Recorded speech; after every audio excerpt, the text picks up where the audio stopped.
আজকে সকালে ঘুম থেকে ওঠার পর থেকে আমার শরীরটা খুব খারাপ লাগছে, চোখ থেকে খুব জল পড়ছে আর চোখ চুলকাচ্ছে। যাই হোক, মা আজকে বাজারে যাবে, তার জন্য সকালবেলা উঠে তাড়াতাড়ি করে রান্না করে দিয়ে গেল। রান্না করে আমি আর মা দুজন মিলে খেয়ে নিলাম। খাওয়ার পর মা চলে যাবে বাজারে। তারপর আমি আবার শুয়ে পড়েছিলাম। এই দেখো, মা বাজার থেকে কত কিছু নিয়ে এসেছে।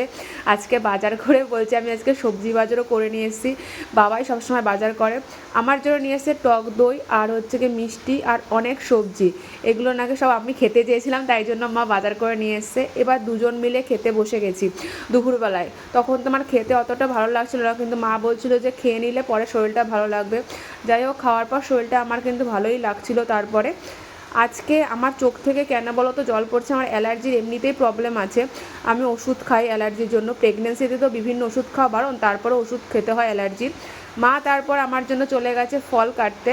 তো বলছে আমার ফল খেয়ে এবার আমাকে নাকি মোটা বানিয়ে দেবে খাইয়ে দাইয়ে। ছোটোবেলার থেকে আমি ঠিক করে খাওয়া দাওয়া করতাম না, আর প্রেগনেন্সিতে আমার শরীর এতটাই খারাপ যে আমি এখনও রোগা আছি।